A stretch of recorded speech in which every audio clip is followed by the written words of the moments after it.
Paintsville Lake today. Had a really good day, caught 5 good fish.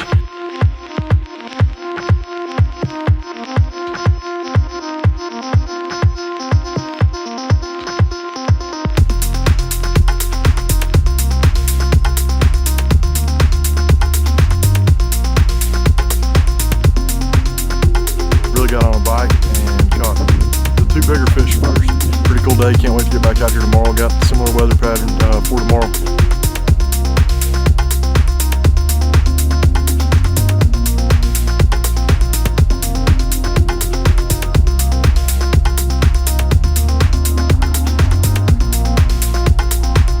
Just had an incredible spring, caught a lot of fish, probably honestly as good a spring as I've had in my lifetime on local lakes. Caught an 835 this year at Guntersville, caught that big muskie at Dewey Lake. All that stuff's on the channel, you can check those out in other videos.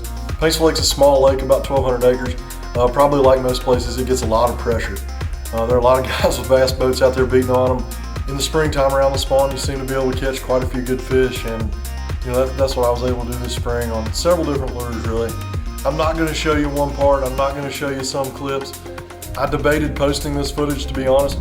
Paintsville Lake, the lake that I'm fishing here, is such a small lake, about 1,200 acres, that it gets a lot of pressure anyway. So you can see this fish here, probably about 4.5 pounds, 4.5, maybe 5, getting close to 5. I try to boat flip her. She barely gets up over the side.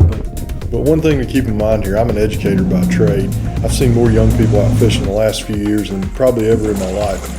So when I post these videos, one of the things that I'm hoping to do is maybe inspire that next generation of fishermen.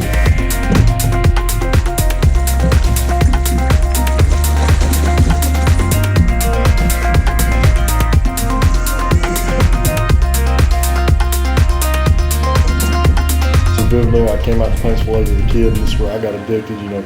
But I hooked that first big bass, and since then, that's all I wanted to do was chase those big fish.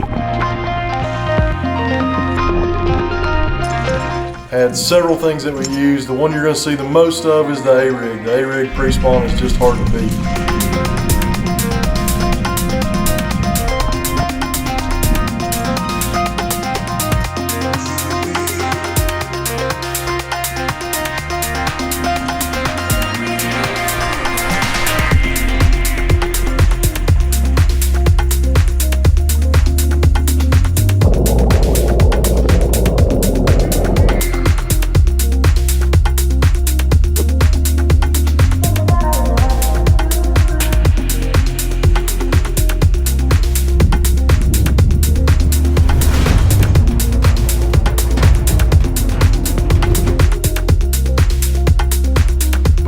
I can promise you is every fish in Paintsville Lake that I can put this bait in front of over the last month I have.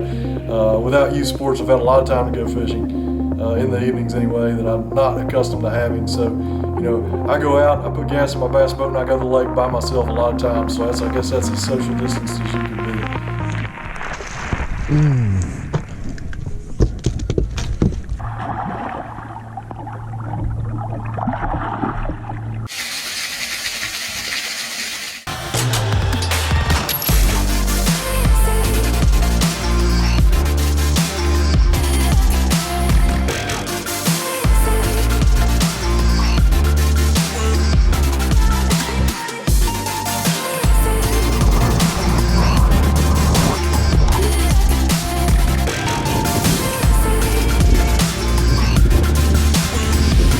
What I would encourage you to do as a fisherman is to try different things. You know, other fishermen aren't throwing at the certain time. You know, reach out and, and try something different on your home water, because it could change your outcome for sure.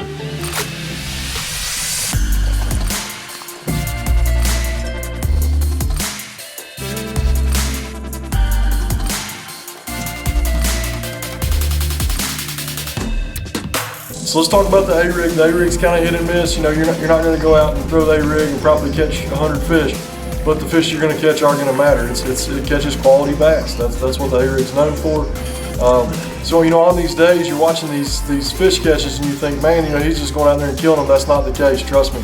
I'm going out and getting 5 to 8 bites on most days, which is a great day considering that this is Paintsville Lake in eastern Kentucky.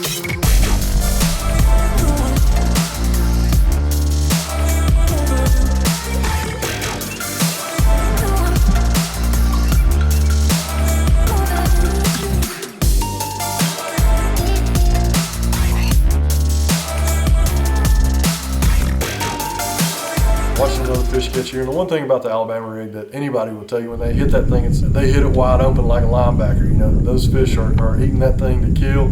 You know, and one thing that I noticed as I got into the bite, and the more that I fish and the more pressure that I put on certain areas, especially specific areas, is that the fish, at first it was short strikes, and you know, then they would just slap it.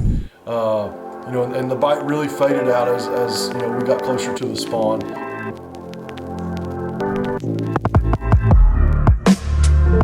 You know, that pre-spawn bite that I've exploited, it's over. Trust me, I've banged on it.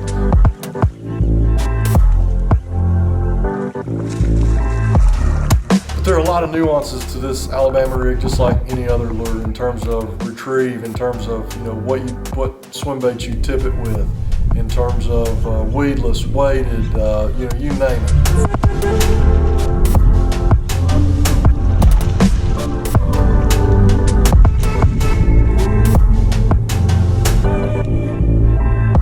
I've heard of a bunch of guys on Yatesville this spring doing really well on an Alabama rig, and it's always around in the pre-spawn.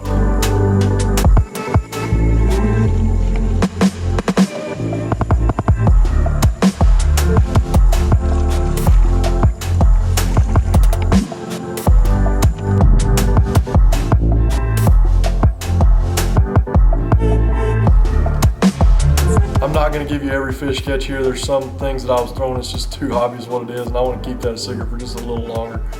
Maybe I'll let that out in the future. Subscribe to the channel. I'm sure at some point I'll put that up for you to see.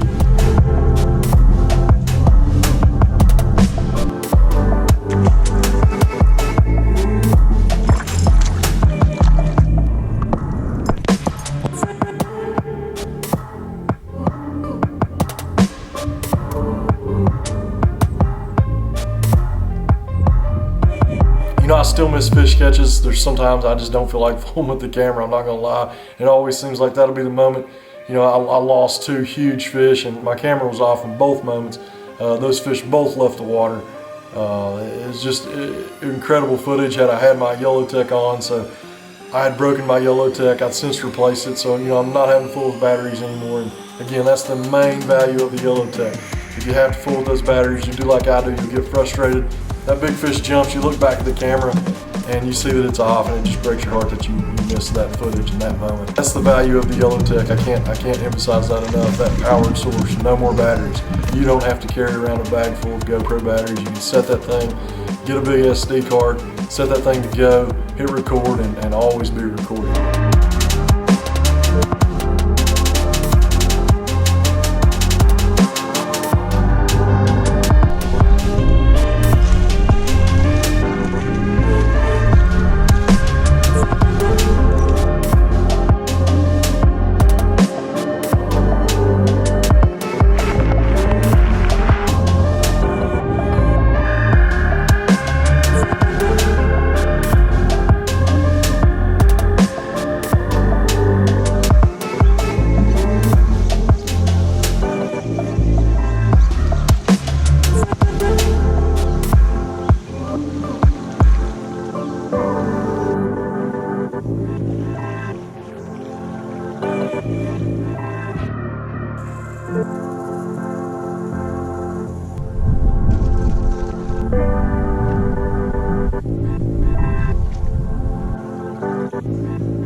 hope you enjoyed my footage of Paintsville Lake. Please subscribe. Please check out the channel. Got a bunch of more stuff going up, some more tutorials, maybe a little Final Cut stuff coming next week, just to give you some basics and how to operate that software. Thanks for checking out the video.